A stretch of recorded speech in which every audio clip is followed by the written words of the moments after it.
Good evening. On behalf of the IET Berkshire Local Network, I'd like to welcome you to tonight's webinar. Our presenter tonight is Mike Wilson.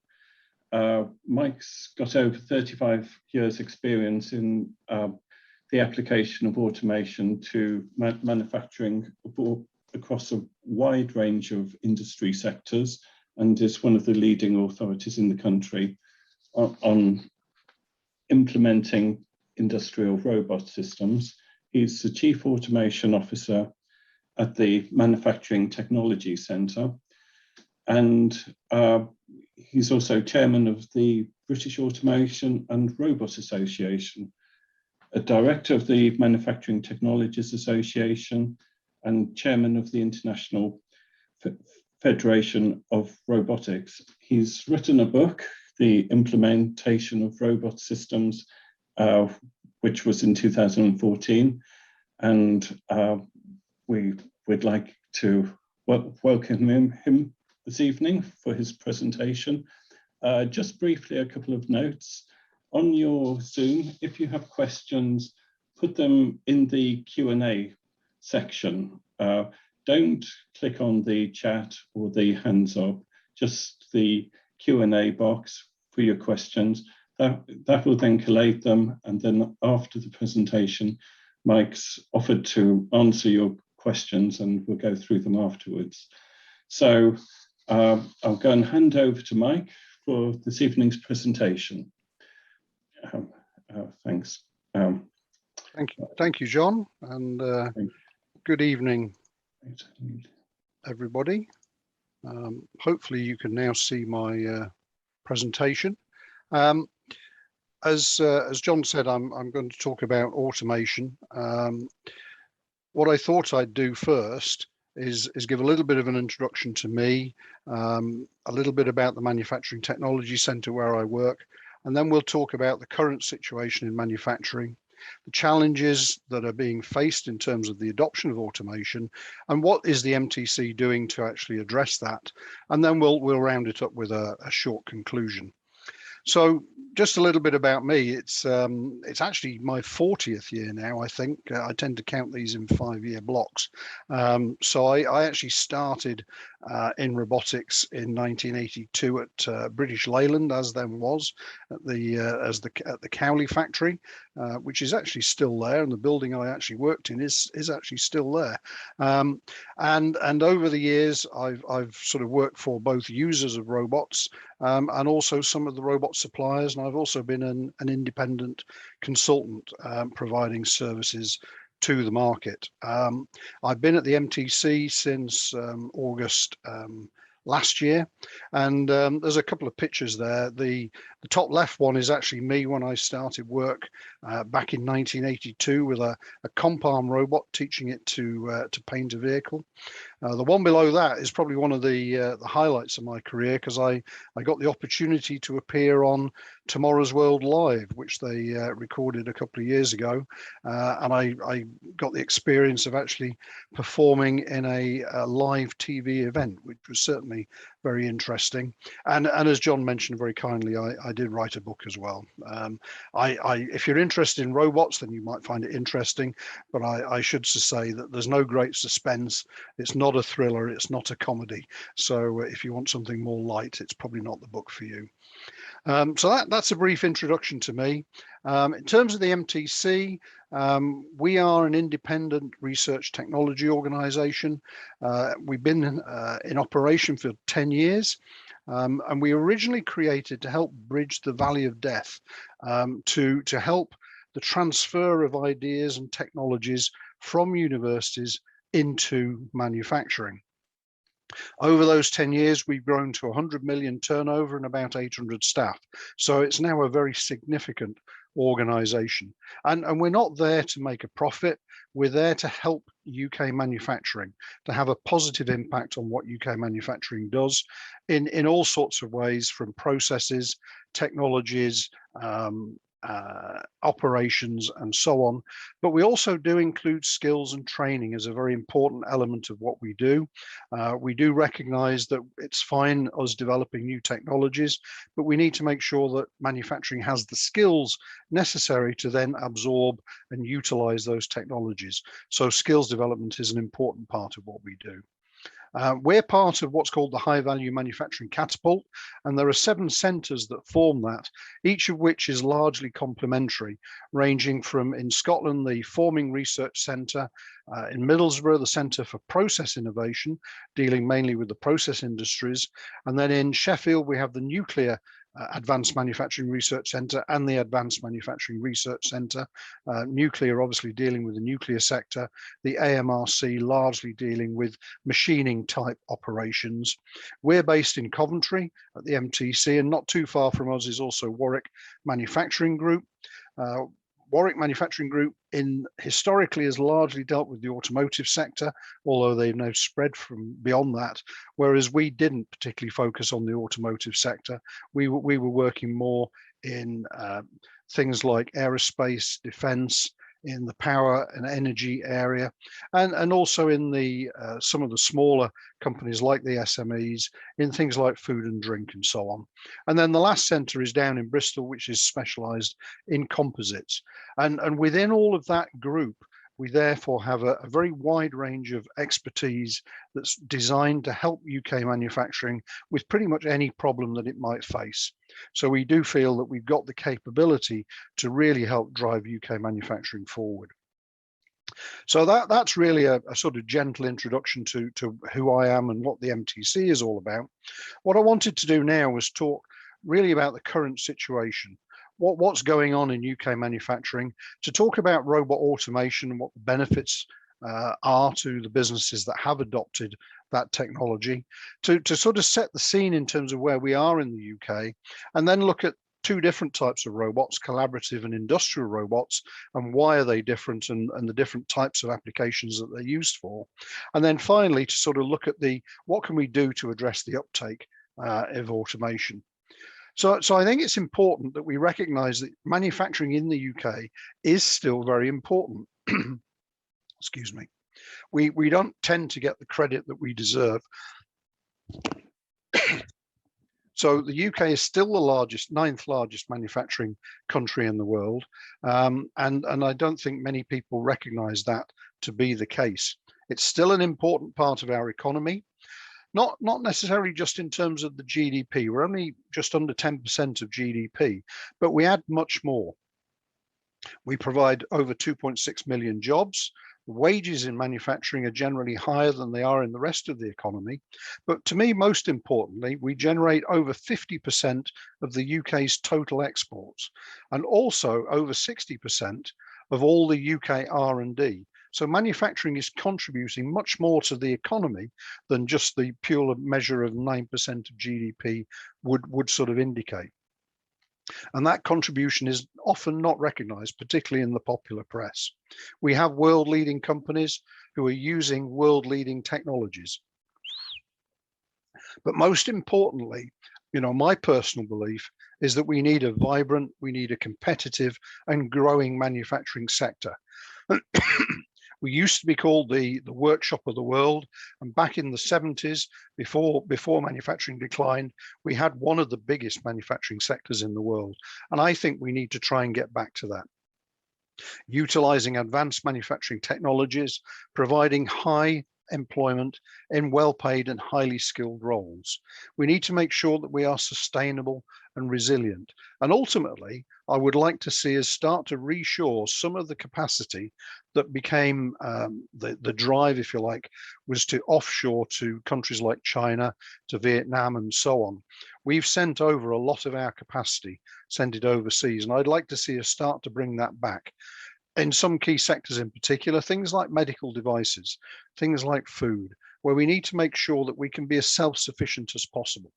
And just to illustrate the point, in the food sector, We only produce something like 50% of what we actually consume in the UK.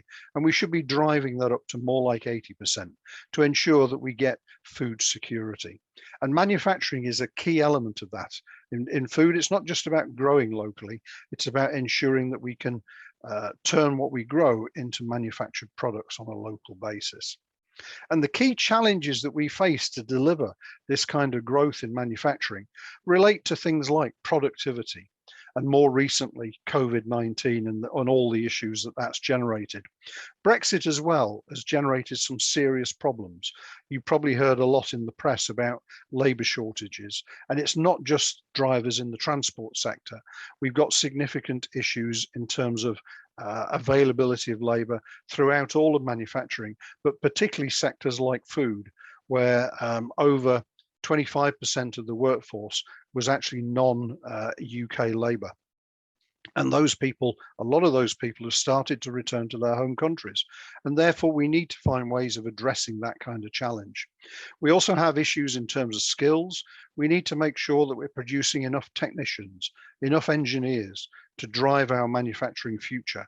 And at the moment, our education system isn't producing enough of those skilled personnel to satisfy our growth requirements. But not only that, to actually satisfy the need to replace people that are starting to retire.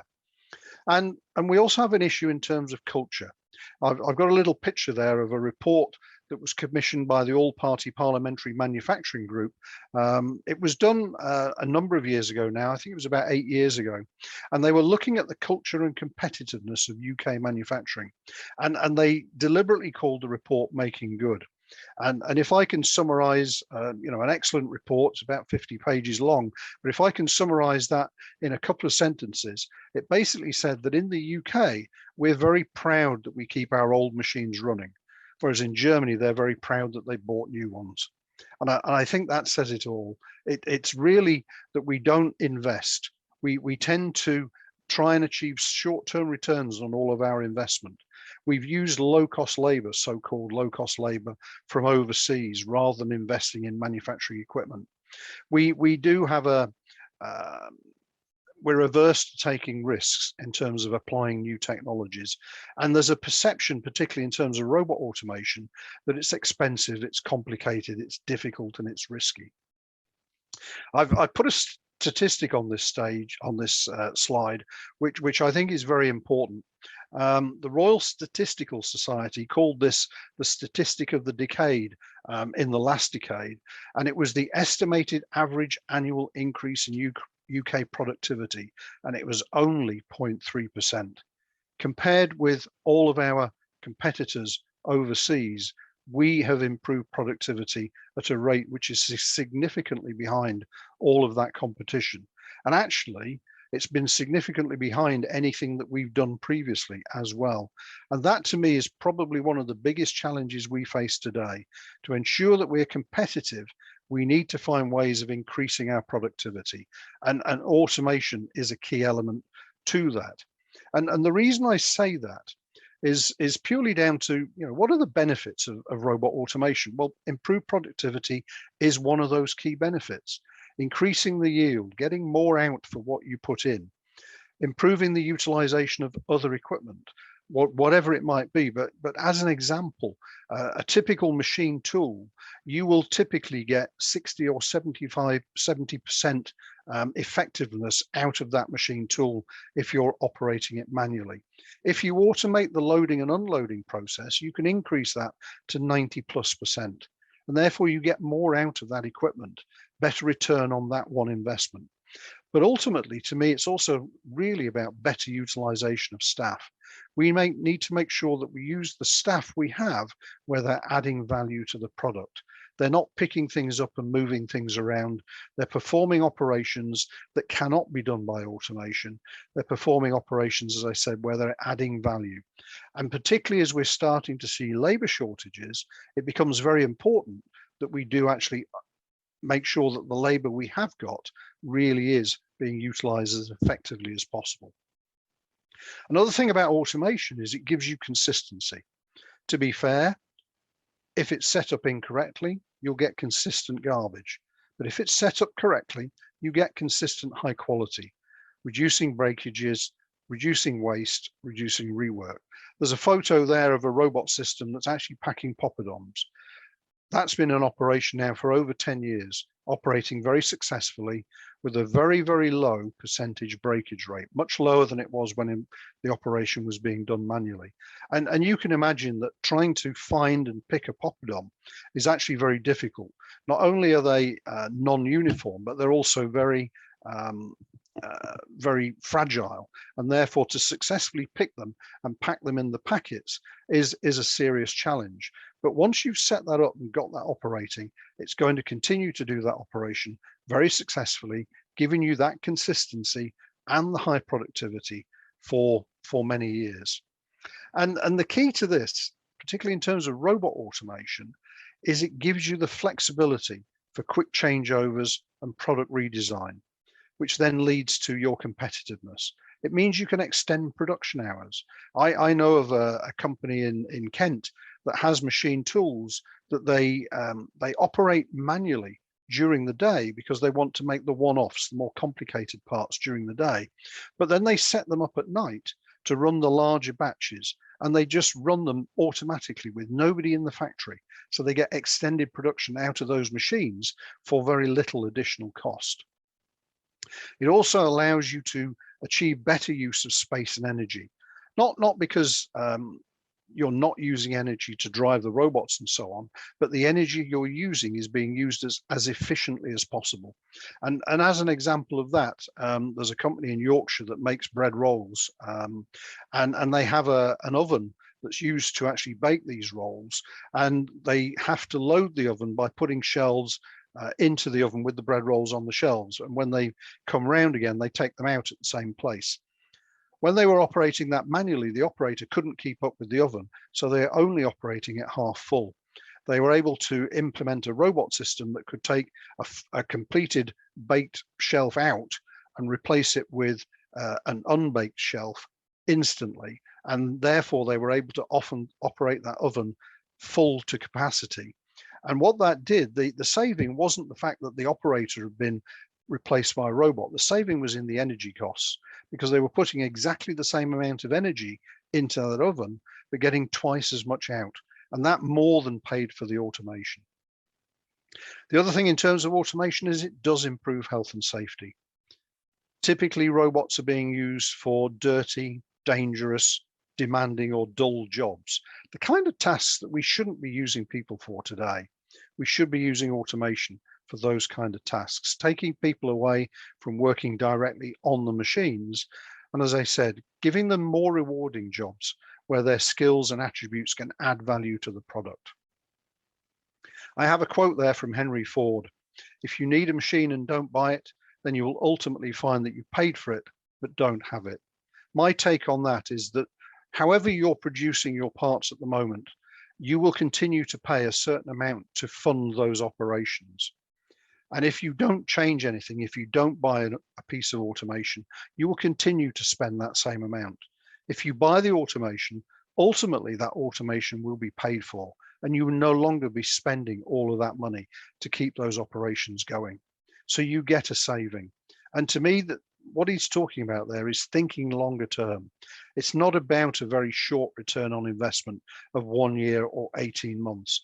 It's about thinking longer term, 5 years, for example. The equipment's going to last more than 10 years. Often it can last up to 20 years. So why not think longer term? Why not look at the return on investment over a longer period? Because it will ultimately make your business more competitive, more profitable, and more successful. So where are we in the UK in terms of the adoption of robots and automation? Well, it's very difficult to measure automation because it means many different things. But in terms of robots, we can actually go out and count them. And this is a table of robot density. It's produced by the International Federation of Robotics. And robot density is the number of robots per 10,000 workers in the manufacturing sector. So it is a relative measure. It does take account of the fact that manufacturing sectors are bigger in some countries than in others. And if you're busy looking for the UK on that chart, we're not on it, unfortunately. This is the top 20-ish of robot users in the world. And you'll see a number of our major competing countries on here, people like Japan, Germany, Sweden, France, Italy, and so on. We're actually 24th on that table. We're on the next chart down, and we have a robot density of 89 units per 10,000 workers, which is actually below the world average. And you know, I should stress here that it's the UK that's out of step with the rest of the world. It's not some countries that are doing better than us. It's almost everybody that's doing better than us. And just to illustrate the point, I think everybody recognizes there's more robots in use in the automotive sector and in the electronics sector. And therefore you'd expect to see countries that have a strong automotive and or a strong electronics sector doing well on this table. But you will see, for example, Denmark. Denmark is 6th on that table. They use 243 robots per 10,000 workers, and they have neither a strong electronics sector nor an automotive sector. They're installing their robots in what you might term general industry. And that just illustrates that it doesn't have to be just automotive or just electronics. You can do it across all sectors, and they're reaping the benefits of taking that route. So we haven't done it yet. Hopefully I'll explain why a little bit later on as to why we should be doing it more. But one of the challenges, I think, has been that we, in the UK, we tend to see ourselves as having sort of lower volume, higher quality type production facilities. We haven't necessarily got very high volume facilities. And therefore collaborative robots are potentially an answer to this issue, because we potentially need more flexibility than can be achieved from a more dedicated industrial robot solution. And certainly there has been an awful lot of interest in collaborative robots within UK manufacturing. They tend to be easier to install and use. They tend to have more flexibility because you don't have to put guarding around them. You get less impact on the existing production facilities. You can have people working side by side with the robots. And therefore, you can get the best of both worlds, using the robots for the more mundane, more repetitive tasks, and using the people where you need their dexterity or their agility. And that's certainly been significantly of interest to UK manufacturing. But I think there are a couple of important points that we need to recognize here. Firstly, cobots are more suited to small batch sizes. They're more suited to places where you do have space constraints. They're more suited where you need part of the process to have a human involved in it. But generally, you're limited to payload. Because of the way the cobots work, they have to be safe. You can't carry heavy weights. They tend to have less precision, and they also tend to be slower. Again, because if they're operating close to people, they need to be able to stop in the event that they do come too close to the people. So they're not as fast as an industrial robot. They can't carry as much as an industrial robot. And they're often user installed because the systems tend to be much simpler than the industrial robot systems. So it's important that the user who's doing this undertakes the risk assessment. And I need to stress that because the cobot, the collaborative robot, may be safe, but depending on what it's actually doing, you know, as an example, if you have a cobot with a knife in the end, it is no longer a safe machine. And you would have to guard that in exactly the same way that you guard an industrial robot. So it is important that the risk assessment is undertaken and is done carefully, and any risks are properly assessed and mitigated. And that's the key to it, because if you end up guarding a cobot, then actually you are better off putting an industrial robot in that installation in the first place. Industrial robots tend to be more of a fixed installation. They do need to be guarded, often with limited human intervention, but they do carry much higher payloads. You can carry well over a ton these days with particular industrial robots, and they also tend to be much higher speed and much higher precision. So you get more performance out of that industrial robot. And this issue is not cost. There is not much cost difference between a collaborative robot or an industrial robot. The cost is associated with the equipment or the tools that you have to put around the robots. And one of the keys here is that the industrial robots are rarely installed by the end user. they're typically installed by professional integrators, and therefore they do handle the risk assessments and so on. So it's just a word of warning that if you're looking at collaborative robots, yes, they may be the right answer, they may be appropriate, but you need to make sure that the risk assessment is done correctly and you're picking the right machine for the job. So in some cases, it might be an industrial robot is the right answer. So don't necessarily just go down the route of cobots because they appear to be more popular. So sort of what are the things that we can do now to sort of address our position in terms of being behind what the rest of the world is doing? Well, in terms of automotive in the UK, we have seen a significant growth in productivity over the last 10 years or so.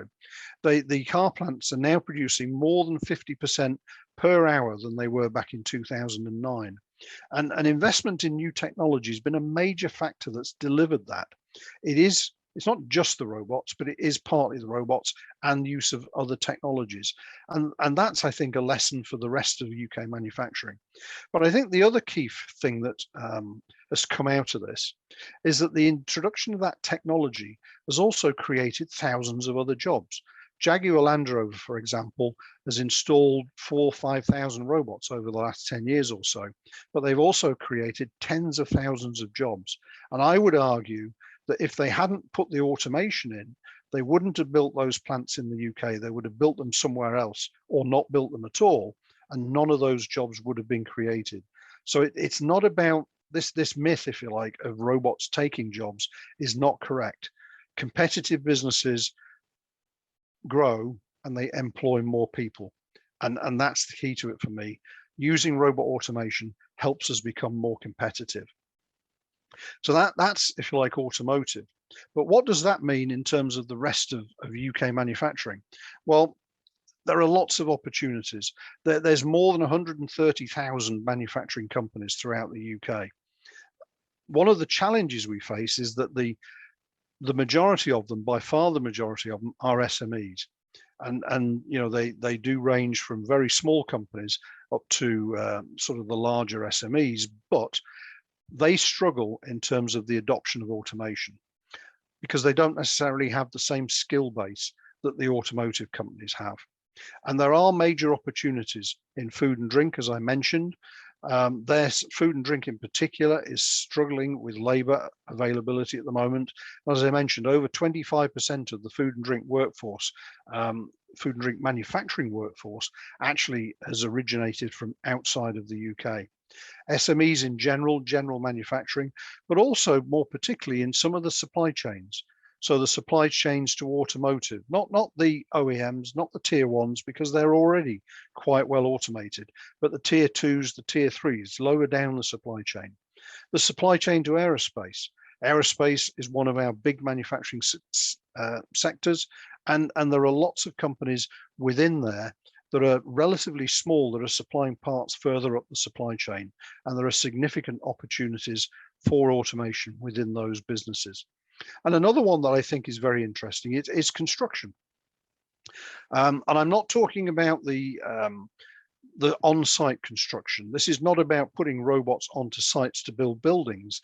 This is the supply chain to construction, where companies are making some of the parts that are being used within the building sector or the infrastructure sector.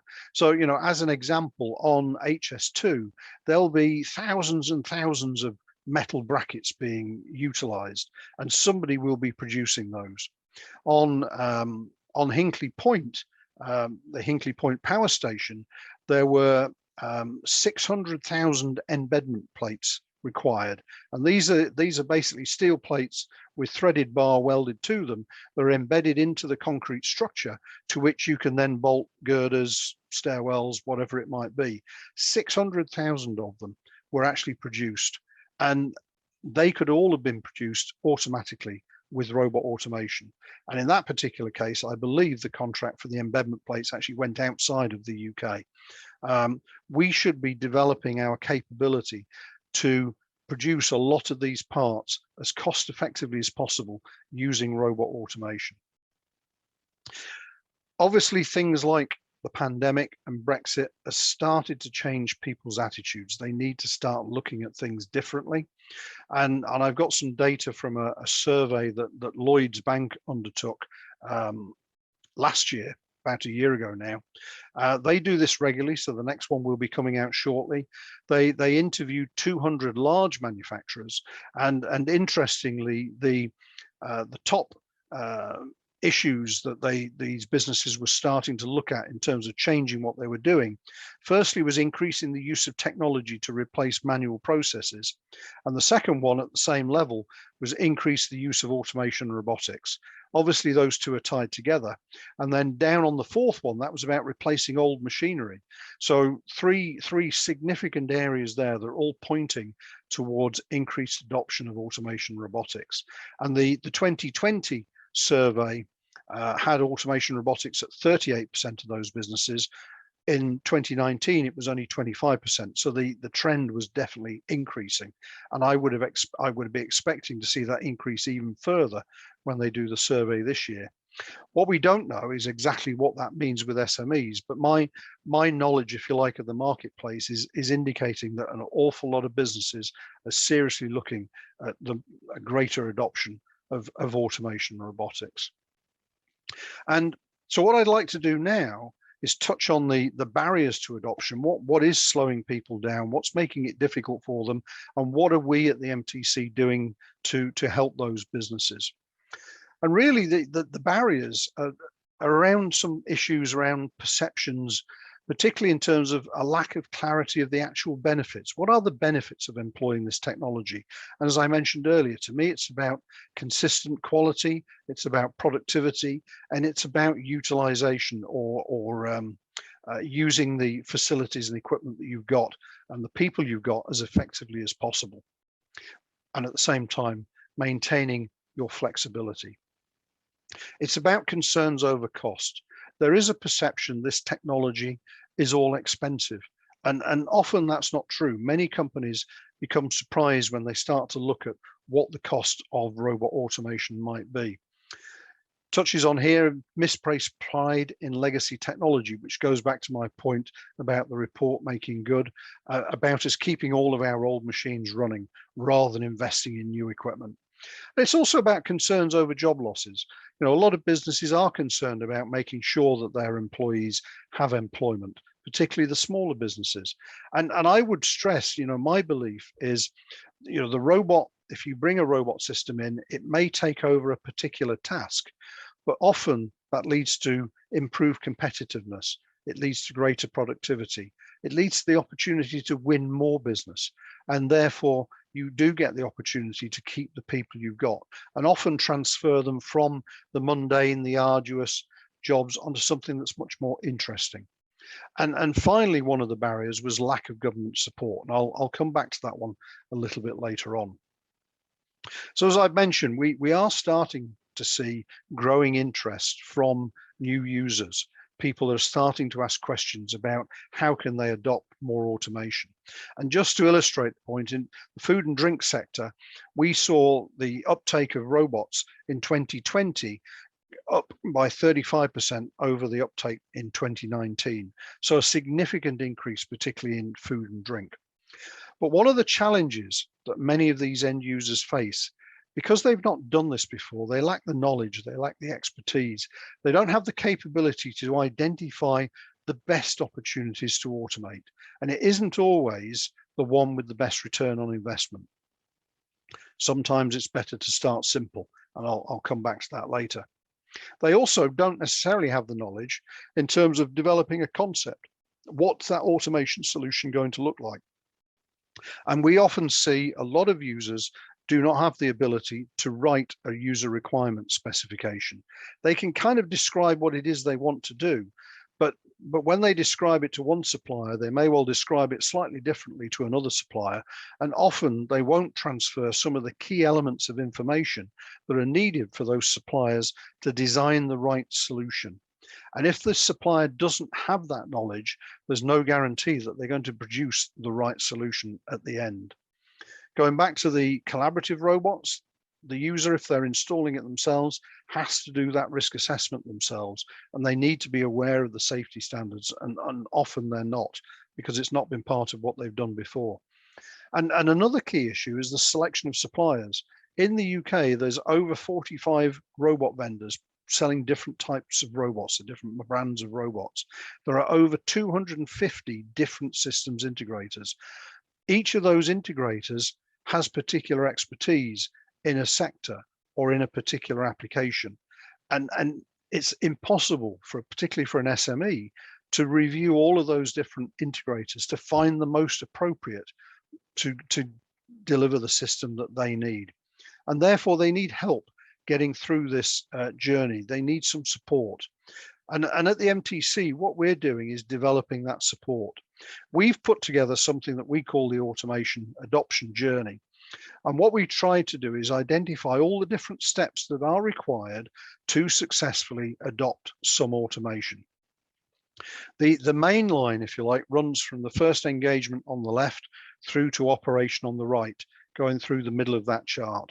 And what that does is it identifies all the different steps that are needed so that somebody will successfully purchase and implement an automation solution, including things like identifying the right application, building the business case, preparing the RFQ pack, the request for quotation pack, including the requirements specification, identifying the most appropriate suppliers. And we, as the MTC, or through other members of the high value manufacturing catapult, can help businesses through all those steps. And our objective would be to educate the business at the same time. So with the first time we go through it, we may do more of the work. The second time we go through it, hopefully they become more informed and that they can undertake more of the work themselves. And by the third time they go through it, they can do all of that work independently without our help. There are a couple of additional routes on this map. The blue line at the front is a loop to really look at automation strategy. That's about looking where a business wants to be in 5 or 10 years' time and building a roadmap, a plan in terms of how that can be executed, including developing the skills to implement and operate those solutions. The light green line partway down the route relates to developing a piece of the jigsaw if it's not missing. It might be a gripper design, for example, where a solution isn't commercially available, and we can bring that in-house to the MTC. We can develop that, prove it in terms of a pilot, and we can then deliver that back into the supply chain so a commercial operation can deliver that to the customer. And then the sort of brownish line is really the same as the line straight through the middle, but it relates to a case where it might be a brand new product, or it might be a greenfield site. And there are a number of different steps that we can then undertake to help ensure that the automation or the benefit of the automation is maximized. So for things like, we can undertake a design for automation process to ensure that the design is optimized for the automation operation. So what we're doing, if you like, is delivering that journey to our clients in the UK, trying to increase the adoption of automation, the successful adoption of automation, by assisting companies identify the right opportunities and then to specify, procure, and implement those automation solutions. Additional to that, we also work on technology development and the testing and implementation of the newer technologies. And the reason we're doing that is so that we can provide insight to businesses as to what the art of the possible looks like, where they should be thinking in terms of where they need to be in 2 or 5 years' time. And we're developing the capability to ensure that we can help businesses in 2 to 5 years' time. And finally, the last key element to me as part of this is supporting the development of the automation supply chain. So working with those robot vendors, working with the systems integrators to make sure that they're capable to deliver the solutions that UK manufacturing need. And there are a number of benefits to this kind of approach. For the end user, we're providing independent advice. We're vendor agnostic, so we're not necessarily trying to deliver an automation solution. If automation isn't the right answer, we'll tell you that, because we're not there to sell a particular solution. We have world-class manufacturing technology expertise that we can bring to bear. We have experience across a range of different sectors, and we have experience of actually doing this. So we know the challenges in terms of implementing automation solution. And also we have experience of embedding continuous improvement into businesses. So we can help businesses improve their skills, for example, in terms of automation operation and so on. There are also benefits to the systems integrator because we're identifying the risks, because we're writing the user requirements specification. All those requirements are fully identified. It reduces their risk. It reduces their cost of sales because often they have to do that work themselves. If we're putting them forward, then they are being recommended by us as an appropriate supplier to that particular end user. And they're also then dealing with an informed customer, a customer that understands what he wants, knows what he wants, and understands what the systems integrator is going to do for him. And we can also address any innovation that may be required. And ultimately for the systems integrator, we're developing a growing market. So there's an increased number of opportunities. So there's benefits for everybody in terms of working with the MTC and the high value manufacturing catapult.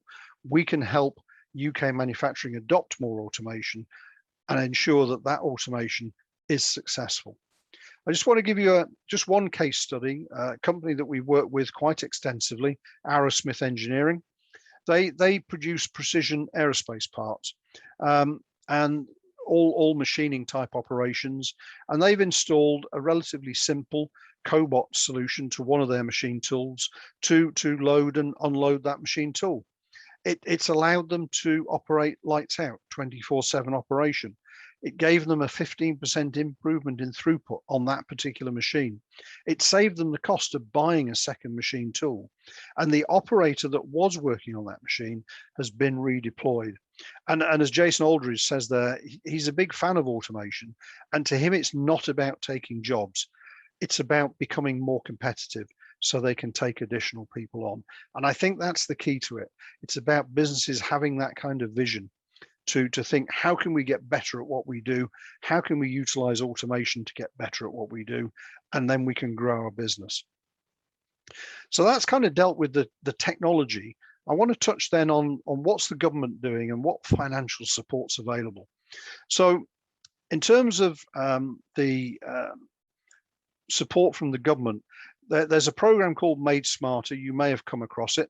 A Northwest pilot was set up a couple of years ago, operating only in that region, providing advice and some financial support to manufacturing businesses in the Northwest. That has recently been expanded to the West Midlands, to Yorkshire and Humber, and the Northeast. And that activity is now started in those regions. We're not sure if it's going to get a national rollout. It's looking unlikely at the moment, but we are hopeful, at least in those regions, it's going to continue. So there is some support, if you like, available through Made Smarter, where effectively the Made Smarter program is paying for the cost of that support. In terms of the equipment itself, there are now increasing opportunities to lease equipment. You don't necessarily have to invest in the equipment directly. There are leasing opportunities, alternative finance packages available. It is possible to claim R&D tax credits against some of the costs of investigating and developing the automation solutions, not only for the systems integrator that's building it, but also the end user that's purchasing it. And therefore, you can offset some of the costs that you may incur in terms of your own resources against your tax. The annual investment allowance is currently at 1 million, and that's been extended to the 31st, well, to the end of this year. Hopefully it will be extended again. So that's an opportunity. And then more recently, the government announced specific capital allowances on new plant and machinery investments, again, which help people to make these kind of investments. So there is financial support of various forms available. So what is really the benefit of all of this? Why is robotics and automation so important in today's world? Well, ultimately, it is about improving our productivity. We are behind all of our major competitors, particularly in the G7, and therefore we need to improve our productivity to compete on the global stage that we now find ourselves. We have significant labour shortages following Brexit, and also the impacts of COVID and so on. We need to find a way of addressing that. The government's not going to allow a significant influx of new immigrants, and therefore we need to use automation to address that. And as I said earlier, make sure we use the workforce that we've got as effectively as possible where they're going to add value. Wages are currently increasing, minimum wages going up, the labour shortage is driving wages up. That starts to make the automation of routine tasks more affordable. It gives a better return on investment.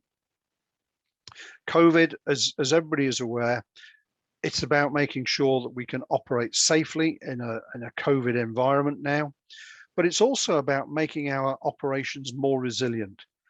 A lot of businesses have struggled to stay open during the pandemic because of the issues of somebody catching COVID. If we can spread the people out more by utilizing automation successfully, if we can use more automation so we're less reliant on the people, it makes us more able to operate in today's world. Also, the automation provides more opportunities for reshoring. We're not going to reshore manufacturing operations to make things manually. We need to reshore and use automation to ensure that those operations can be cost effective. And therefore it brings us the opportunity to bring that manufacturing back. And additionally, by doing that, it helps our resilience at the same time as a manufacturing nation to shorten our supply chains, to ensure that our supply chains are within the UK has got to be a good thing. And using automation to help deliver that will be very important. And ultimately, we need a competitive advantage. To be successful, for the UK to be a successful manufacturing nation, we need to have a competitive advantage. And that means using the right tools. And as I said earlier, the rest of the world is doing this. We need to make sure that we're doing the same, do it better. We can't keep doing things the way we've always done them.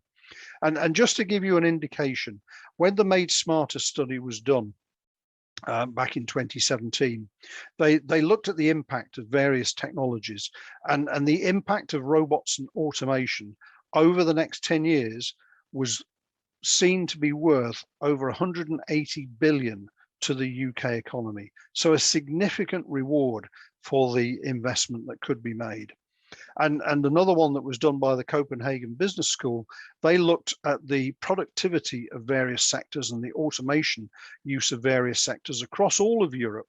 And the UK, unfortunately, was in last place or equal last place in terms of productivity in all the different sectors that they looked at. And they modeled what would happen if we implemented automation to the same level as the most automated and the most productive countries. And that would instantly improve our productivity by over 22%. That would close the gap with all of our major competitors in terms of productivity. So it is the right thing to do. It gives the right kind of benefits. So I just call on everybody really to try and figure out how we can adopt more automation within our manufacturing facilities. Personally, I think we all agree we want UK manufacturing to be competitive, and it needs investment in flexible automation. One of the things I would stress is the conditions are probably now the best they've ever been to encourage the use of robots and automation. The finance is available. Finance without the support, finance today is very low cost. Interest rates are very low. The technology is available. The solutions are available. One of the benefits of being behind everybody is we don't have to develop new solutions. Those solutions exist. We can bring those ideas into the UK and use them. The market is now starting to recognize the need to automate, and there are an increasing number of success stories. We can point to companies that have done it successfully. And I think the growing trend to reshore manufacturing is certainly helping us adopt more automation. And finally, excuse me, there is some government support available. So we have all the conditions we need to allow this to happen. Ultimately, to me, it's about working smarter, not harder, giving the staff the tools they need to do their jobs as efficiently as possible. I have a quote here: sweat the assets, not the people. That was actually from a bank manager to one of his clients who had an aerospace parts manufacturing business, and the owner he'd plateaued effectively. He'd grown the business as far as he could, and he couldn't figure out how to enable further growth. And he asked his bank manager, for any input, and his bank manager said to him, sweat the assets, not the people. Invest in the tools, invest in the equipment, the facilities, give the workforce the tools they need to do their jobs efficiently. And that's what's going to lead to growth. Personally, I think together we can all achieve success, but we need to get on this journey, and we need to get on this journey now and take advantage of all the opportunities that currently exist. So hopefully a very brief, very quick run through in terms of how automation robotics could help the recovery of UK manufacturing. I'm very passionate about this. I really want to see this happen, and I hope I can work with all of you to try and deliver this. Thank you for your attention. Thank you very much.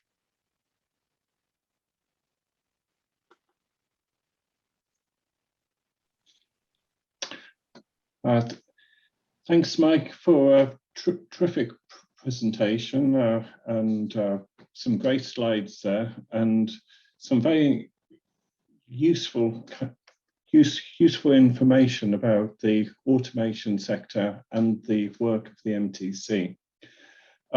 My own background has been in mobile communication technology, and I certainly worked for a company where it was much cheaper to go and manufacture in places like Malaysia, where there was a typical 2-to-1 price difference between the cost of a factory work out there and in the UK. So anything to help give the UK a bit of an edge is a good thing.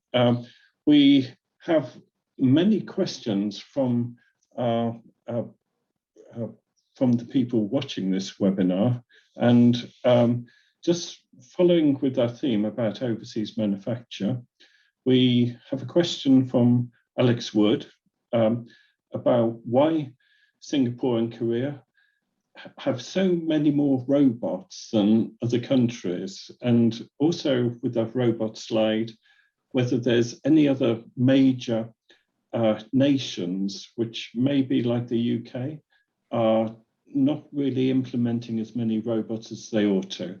If I can pass that question back to you, Mike, to Sure. answer. Right. Singapore and South Korea are both at the top of that chart, but please remember that's robot density, so it's the number of robots per 10,000 workers. So Singapore doesn't have more robots, but they've got more robots per worker, as it were. One of the reasons why those two economies in particular have got significant number of robots really is because their businesses have bought into the benefits of robot automation.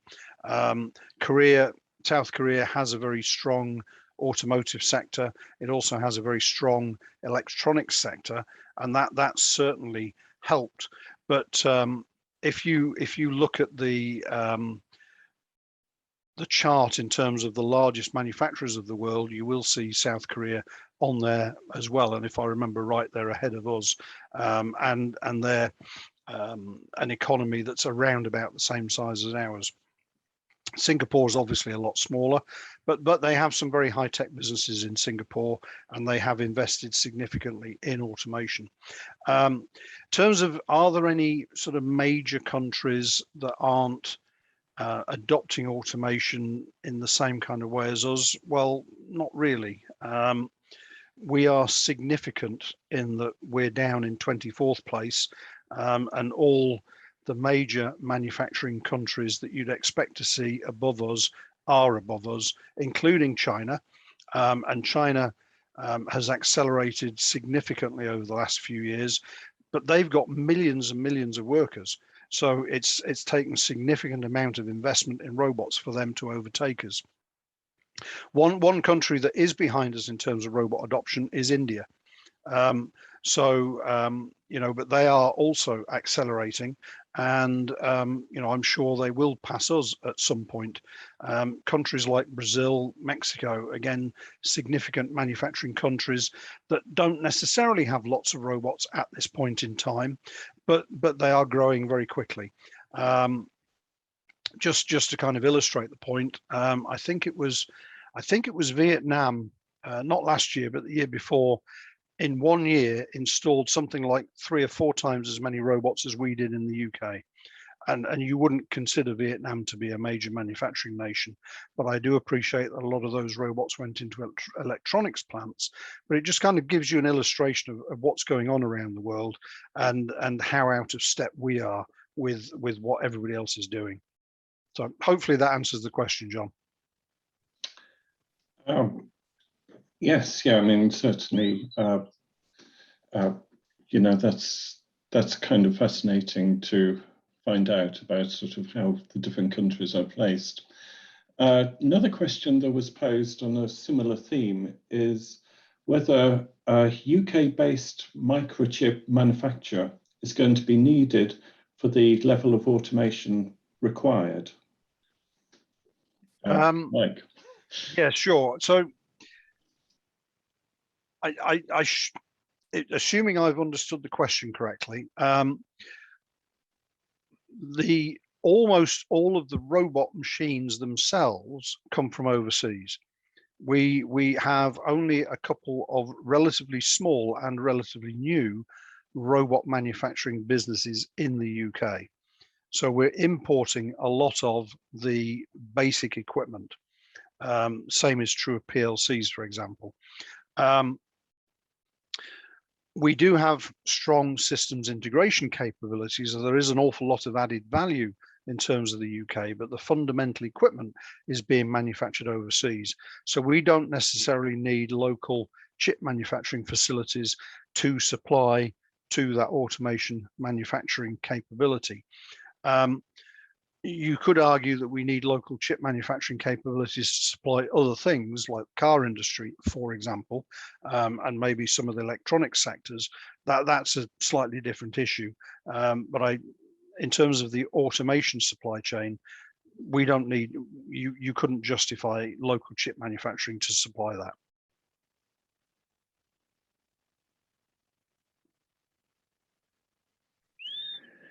Yes. Yes, I mean, thanks, Mike, for answering that. And certainly chip supply from overseas has been a key problem. On a similar type of question, John McLean is asking whether it's your vision to have all our robots designed and manufactured in the UK. It sounds great. Actually, no, sorry. And there's a couple of reasons for that. I would like us to be using a lot more, and I'd like us to be growing UK manufacturing. I'd like to see UK manufacturing double in size to return to something more like it used to be sort of 40 years ago. But I don't think manufacturing robots would form a part of that. And there's a couple of reasons for that. One is economies of scale, because to build robots for the UK market, the market's not big enough. And even if we significantly increase the number of robots we use, it'll still not be big enough. Just to give you an idea, we're currently installing something like 2,500, 3,000 robots a year. In China, they're installing 70,000 robots a year. And we use the same types of robots that they use in China, coming out of pretty much the same manufacturing facilities. So the big global robot businesses get economy of scale, not only for their manufacturing facilities, but also their R&D and development type activities to develop the new robots themselves. I'd like to see us be growing our systems integration capability to grow our more specialist services, if you like, but the basic robot product, we will continue to import that. I think that's the sensible approach.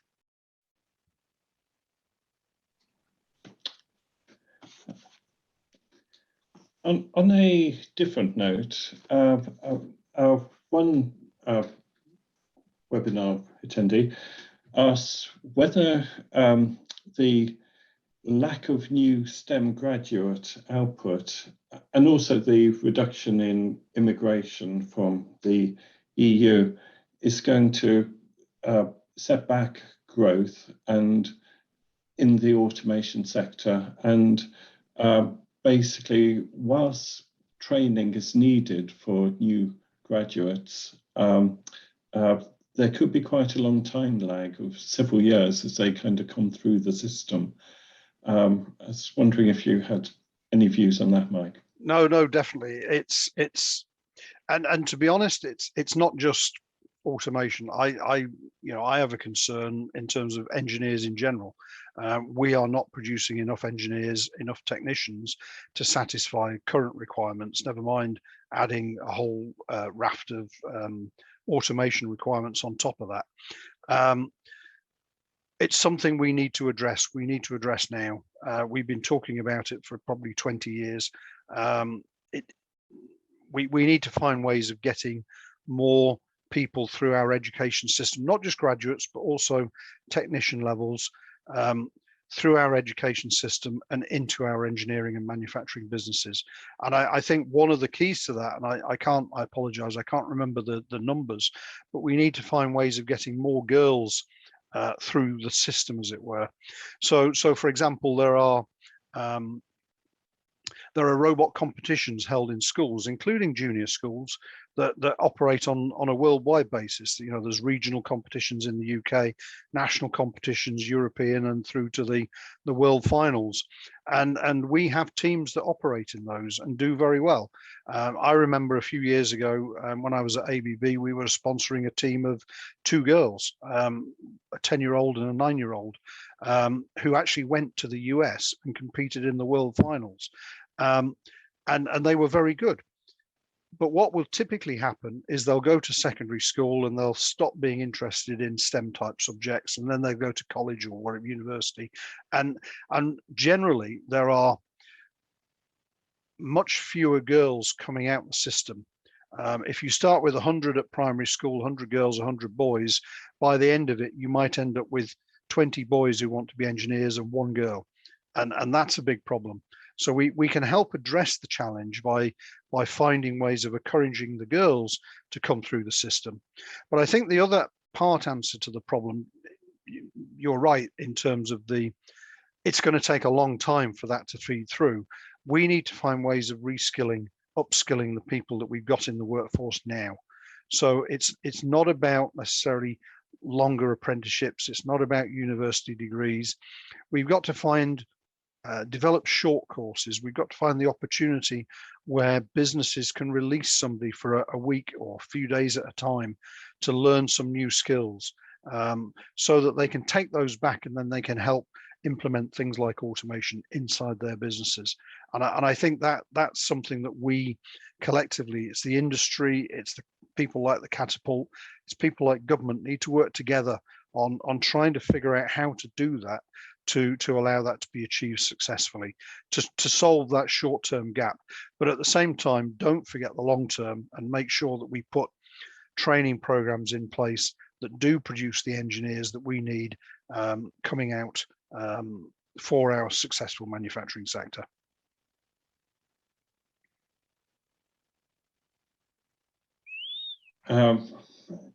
Thanks. And certainly the comments you make about getting more girls into STEM is also an objective of the IET, where better kind of communication of the careers in engineering at school level is sought. Another question, one comment from a gentleman called Nicholas Lee, is about just sort of makes the point about the need to explain about the link to politicians who are publicly blaming lazy workers for the UK's low productivity. And I think he feels possibly better communication from politicians are needed there. And another question that was asked is basically about the matter of the new jobs being created by automation. The people filling those roles are different to those from the people who were there before.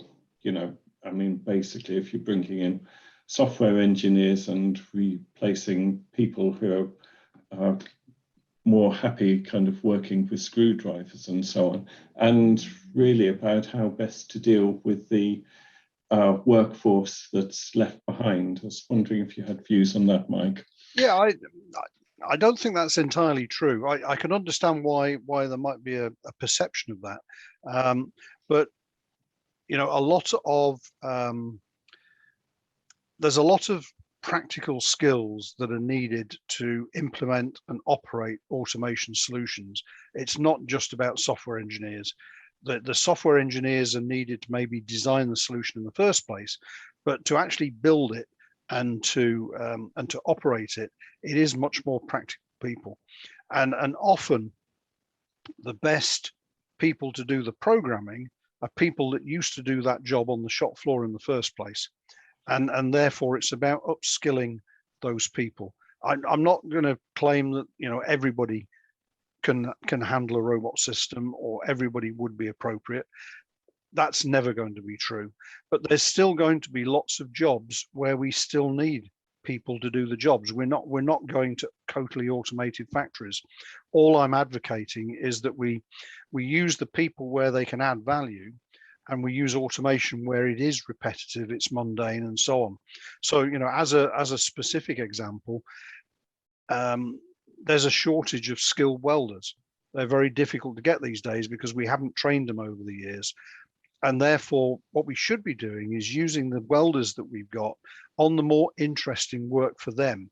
So the one-offs, the more technically challenging projects, and where it's very repetitive, we use the robots to do it. And that to me is the key to this. It's about using the most appropriate answer. We're not going one way or the other. We're trying to aim for a happy middle, as it were. And where we need to redeploy people, we look at upskilling them to take on new roles.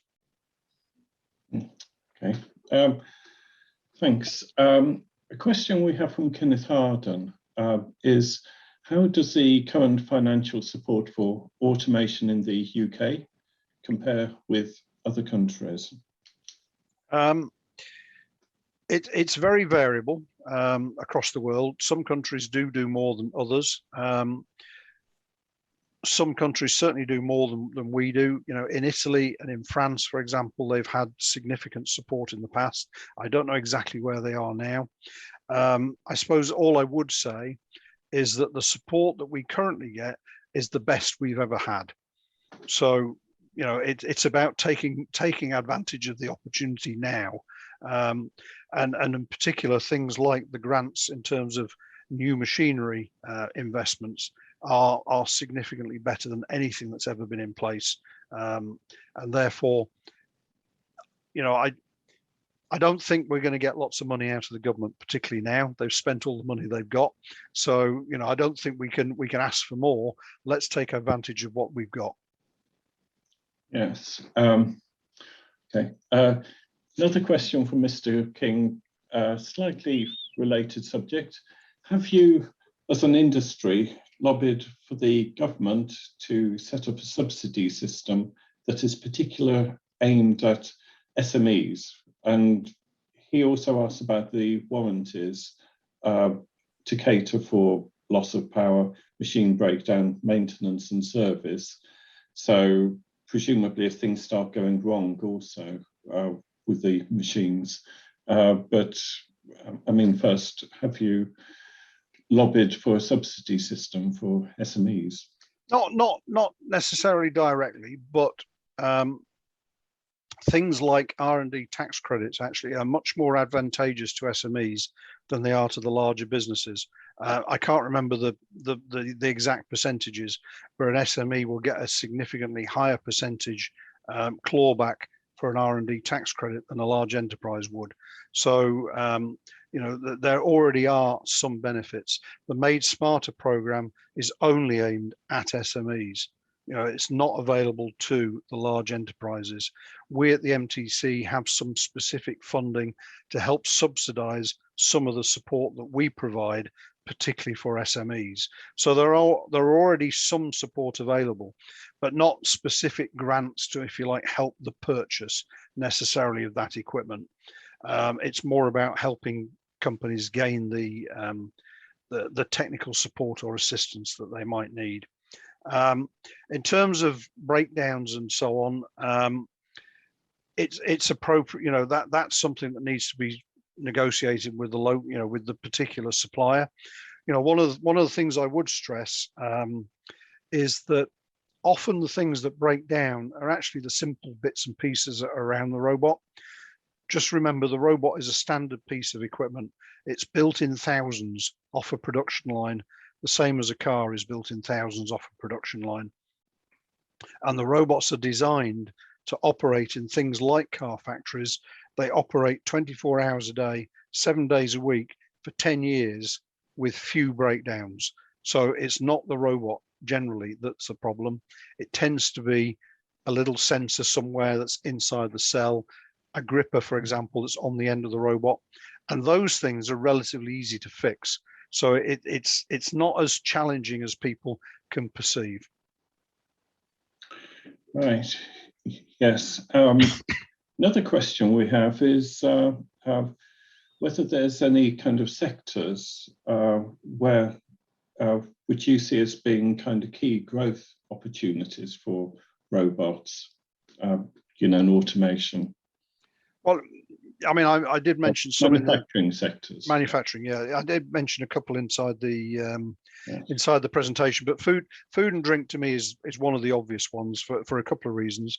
One is it's the largest manufacturing sector in the UK, so it's, in terms of employment, it's bigger than automotive and aerospace combined, and it's also the one that's struggling the most currently in terms of labour availability. So that's an obvious sector for growth potential.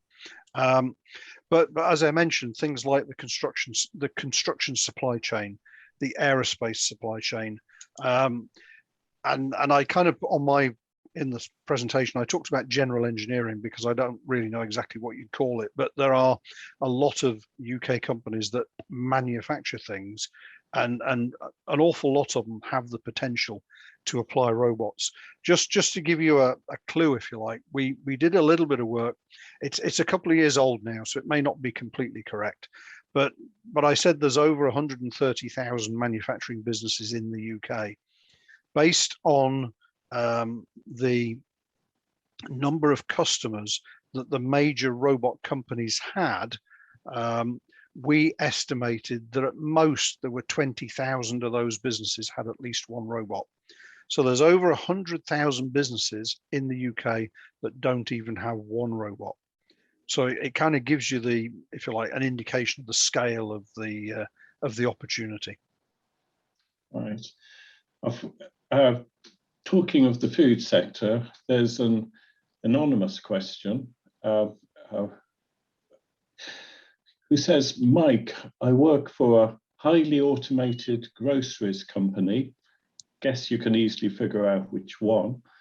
And I know our R&D department is trialing different cobots to automate even more, but the cobots don't seem up to the task so far. Is there a problem related to the tasks that the industrial robots are able to do in small-scale manufacturing environment? Well, I'm not going to speculate as to who that is, but I think I know. And I think it's fair to say that there are a couple of issues in terms of things that might be challenges in that respect. One is the cobots themselves. They're not as robust as an industrial robot. they don't last as long. You know, a cobot may have a life of maybe 4 or 5 years. An industrial robot's probably got a life of 15 years. It's just because of the way they've been designed. It is therefore possible to wear out the cobots faster than an industrial robot. That might be part of the issue. The other part of the issue may well be that it's not actually a robot challenge. It's more about the sensing and the gripping, because particularly if you're in a grocery business, you have to deal with lots of different sizes and shapes of objects. You have to find ways of picking, some of which are delicate and fragile or can be squashed, if you like. You have to find ways of picking them out of trays and placing them in other trays with, if you like, a mix of different product at that point into the tray that you're placing them. And those are all kind of issues around gripping technologies, sensing technologies, vision, and so on. And really the robot's kind of irrelevant in that. The robot is purely the mechanism that's moving the gripper around. So it may be that the latter is the issue rather than the robot itself. Okay, right. A very specific question from someone. Is consultancy from MTC free for SMEs, and how do they get in contact? Which I suspect is an easy one. Well, I'm very happy to share the slides afterwards, and right. You know, for you to circulate the presentation around, and my contact details are on the end of that. So that's doable. Unfortunately, no, it's not free. Because we do have to pay the bills. We're not there to make money, but we do have to pay the bills.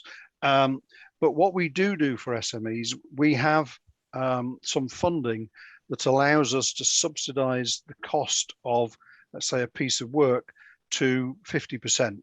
So if you like, if the piece of work is going to take 10 days, you only pay for 5. Right. Okay. Well, I mean, it sounds like a great deal.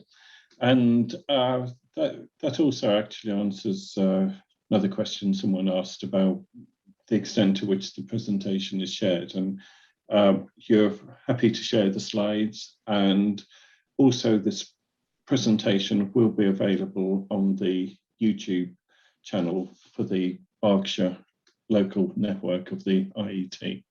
So it's possible to kind of watch it back. And excuse me, I'm just trying to catch it. Any others? There's quite a few questions. A couple of environmental ones. John McLean asks, in what ways will automation help us achieve our net zero imperative? That's a very interesting question. That's a piece of work I want to do, actually. I haven't yet done that, and I want to get some automation people in a room so that we can effectively map the use of automation to the implications of achieving net zero. But my perception right now is it's about ensuring that we operate our facilities as effectively as possible. So it's about the productivity, it's about the consistent quality, it's about getting more out of the machines that you've already got, so that we make sure that all of those operations are as effective and efficient as possible. So reducing, if you like, our energy input for what we're getting out. I think the other thing that's important that really needs to be considered is it's not, what we shouldn't be thinking about is net zero in terms of what we make in the UK. We should be looking at the total carbon utilization, if you like, to produce a particular part. And if part of that product, if you like, is made in China and we've shipped it halfway across the world to use it, we should be considering the carbon that's being utilized to ship it halfway across the world as part of our net zero target. And therefore, personally, I think that's important. And by reshoring, by bringing the supply chains closer to home, that reduces that, if you like, overall carbon issue. And we can only reshore by making sure that our production facilities are cost effective, and we can't do that by manufacturing manually the same as they might, let's say, in China, because we're not cost effective doing it that way. We have to do it with automation. So I think the bigger picture is all about utilizing the resources, the machines, etc., as effectively as possible, and then also making sure that our supply chains are as short as possible. Yes, certainly one of the other attendees has also made essentially the same point about the advantage of onshoring. Is you manufacture locally and you're not creating CO2, shipping around the world, and also making things in countries where possibly they're less environmentally conscious. Well, I mean, there's a lot of very good questions here. Question from David Purcell, who says, I also started working in automation, primarily for systems integrators back in the early 1980s. And it feels like similar arguments for change were being promoted back then. But it doesn't seem that manufacturing have taken the message on board for almost 40 years. To what extent do you think the technology itself has changed the outlook now? Well, and again, that's a very good question, and it's something that's very close to my heart, because I wouldn't say I've been saying this for 40 years, but I've been saying this for probably 20 years at least. And you're right, UK manufacturing generally has not made the change, and we're going backwards. You know, as going back to that robot density number, we are 24th currently. The next table is going to come out very shortly, and I don't want to predict where we're going to be, but it's probably lower than 24th. And a couple of years ago, we were on that first chart. We were in the top 20. So we're going backwards. I think personally, two things have happened recently. We've been seeing a trend, because things like the minimum wage were starting to make people look more at automation because the cost of labor was going up. But one of the things that happened when countries like Poland and Eastern European countries joined the European Union, we were one of the few countries that allowed free movement of labor from day one. Most of the rest of Europe, including Germany and Italy and France, did not allow free movement of labor straight away for those Eastern European countries. We did, and we got a very significant influx of Eastern Europeans. Nothing wrong with that as such, in that they've been a very good contributor to the UK economy. They've worked hard, they've brought skills in and so on. But what it did do is it allowed our manufacturing to use people rather than using automation. Whereas in Germany, they didn't have an option. France, they didn't have an option. They had to use automation. So we got ourselves in a position where our manufacturing was largely reliant on people. As I said, it was starting to change because of increasing cost of labor. What's happened more recently is Brexit and the pandemic. And both of those together have introduced a step change. And it's effectively forced businesses to look for an alternative way of doing it. Brexit was starting to cause people, those Eastern Europeans in the main, to return to their home countries. You know, the value of the pound dropped, so what they were earning in the UK was worth less than it was before. They didn't feel as welcome. The economies in Eastern Europe were improving. There were better jobs over there, and so on. People were starting to return back to their home countries. That trend has been underway ever since we voted to leave the European Union, and it effectively accelerated as we got closer to the date that we actually left. The government, and I don't think any government, will allow a significant influx of overseas people in the same way as we've had previously. So industry was already looking at labour shortages as a problem. And the food and drink sector in particular is struggling. As I said, 25% of that workforce was not born in the UK. but 14% of that came into the UK in the last few years. It's a recent move, and therefore it wasn't difficult for those people to return back home. But what did then happen is COVID actually accelerated it, and I think an awful lot of people went back. And I think we're only starting to see that wind through the system now as furlough comes to an end, as businesses start to get back to full capacity.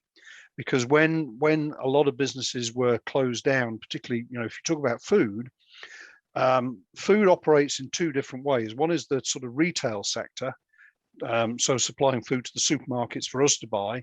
The other side of it is the hospitality side, and the hospitality side shut down completely when the pandemic kicked in, and anybody that was supplying food into that side of the business didn't have any production going on, so they were able to move people into the retail side. So I think it kind of hid the true extent of what was happening in terms of Brexit. But as we start to return back to something more like normal, all of our production facilities start to operate properly, we then find that we've got a significant labour shortage. And effectively it's kicking in now, and therefore we're seeing significant interest from business there. It's effectively they're being forced into doing it, and I think that's the change. They've not had, for the last 40 years, they've not had that drive, if you like, that's forced them to do it. And now it's almost a choice of, if you want to produce what you produced before, you've got to put some automation in because you haven't got enough people to do it. Okay. It's an interesting point and very current. On a slightly different topic, one of the attendees has a question. As I understand it, the UK has world-class robotics research and development centres through universities and businesses. Are there any sectors, specialities or gaps that UK research could focus on to improve public perception and adoption of robots in industry across the country? That is an interesting question. I completely agree that we have some world-class centres for research on robotics and such like. I think there is a challenge in that, though, in that a lot of the research that's being undertaken is in what I would call service robots or advanced robotics. So it's things like driverless cars. It's mobile robots for use in the home and so on. It's robots to work in hospitals and so on. It's not robots for manufacturing. And we do have one or two centres that are specialist, if you like, in robots for manufacturing, but they're not as widespread as you might think when you kind of look at all this robotics work that's going on. And I think there's an issue there. And I think there's an issue also in that it's where we try to operate is trying to take some of those clever ideas out of those universities and get them through TRL development, if you like, into use within manufacturing. And we need to get better. We need to join that up better than it currently is. But I think the other issue, and I think there was an issue about perception in amongst all of that. The perception thing is not really about the universities, and it's not really about the industry. Unfortunately, it's partly to do with the politicians, and it's partly to do with the popular press. And just to give you an example of that, I'm sure a lot of people here know robot process automation, RPA, is really software tools, the bots, if you like, that the banks use in their software or the legal businesses use in their software to automate some of those mundane clerical type tasks. And various studies have been conducted about the link between the adoption of robots and employment. And the real threat to employment is actually in the white collar workers in doing those clerical tasks. It's got nothing to do with manufacturing and blue collar workers, if you like. The use of industrial robots, there is no link in terms of unemployment. It just doesn't exist. But unfortunately, the politicians tend to avoid talking about robots because of the perception in terms of employment.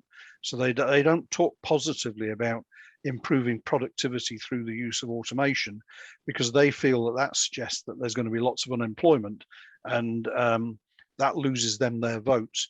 And unfortunately, the popular press tends to talk about robots in general being a threat to jobs, but what they're really talking about is the RPA software, the bots, if you like, and it's got nothing to do with manufacturing, and it's got nothing to do with industrial robots either. So there's a big misconception, if you like, about what robotics really means, and I think that's something that we could work on addressing. But we need UK government to recognise, firstly, that manufacturing is important and give it the support, and then recognise that to be successful, UK manufacturing needs to utilise the latest technologies, including robots. And I'd just like to see our politicians talk up the benefit of having a strong manufacturing sector and the benefit of that manufacturing sector using the latest equipment and tools. Yes. Can I just put in for a second? It's now out 8:30, so Mike, you've been answering questions for a while now. I just wanted to see whether you're okay doing that, or you just want to answer a couple more, then we'll call it quits. I probably ought to quit in about 15 minutes, if that's all right. Okay. I've probably got about 2 other questions lined up, and my apologies if I miss any. So possibly if Mike can have a go at these 2, we'll then call it a night. And so I've got one from Ian McArdle. Do you see a growth in the idea of servitization, i.e. where a customer rents the hardware and services to provide a sustainable solution for an ongoing subscription fee, rather than buying the hardware outright? And yes is the short answer to that. It's not something that's been looked at yet within the robot industry or the systems integrators. There are 1 or 2 examples of companies that have done it, but it's kind of more of a one-off kind of basis. But there are there are obvious cases out there of businesses that have implemented servitization models, and ultimately I would expect to see that kind of approach coming through, purely because, if you take Jaguar Land Rover, for example, they want to produce cars. They don't necessarily need to own a bunch of robots. They want to buy spot welds or rivets, if you like, and therefore I could see that kind of approach definitely coming. I think we'll have some steps prior to that, so we may get more rentals. For example, we get more widespread use of leasing, so that there will be alternatives to capital purchase. And I think we'll get those steps before we get the full-blown kind of servitization approach, but I do think it'll come. Thank you. And for a final question from Kenneth Harden, a very specific one about how far has automation gone in the printing industry, which I thought went back to the Times industrial dispute years ago, but no. Like. I must admit, printing industry is not something I know a vast amount, but yeah, I thought the printing sector was very highly automated, at least in terms of the production of things like newspapers. Now, I do know, for example, on the sort of more one-off side, on the sort of digital printing facilities, that some of the companies that produce these large flatbed kind of digital printers are installing robots now to load and unload the material, if you like, from those. So this is not off reels. This is, if you like, where you're producing printed board, as it were, and they do supply robot solutions for the loading and unloading of those machines. And there's at least 1 company in the UK that builds digital printers, sells them all over the world, and supplies robots that they've integrated with those digital printers as part of that facility. So I do think there's been a lot of automation in that space for quite a long time, but I do think that we're also seeing, if you like, more use of automation on the sort of one-off side of the operations, as well as the high volume print runs. Yes, I mean, certainly, of course, one obvious question with the printing industry is why it exists, actually, when people use the internet and Kindles and everything like that, but it still does, and we still like our books and things. Well, thanks, Mike, for an excellent presentation, and apologies if I missed any other questions. The questions, I think, should be able to be collated and possibly published later. But anyway, I'd certainly like to thank you on behalf of our network for a fascinating presentation. And I think we'll all give you a virtual applause from our rooms, and hopefully a bit later in the year, some of these presentations will be back live again, depending on how things go. Anyway, thanks then for that. Thank you. Thanks very much, everybody.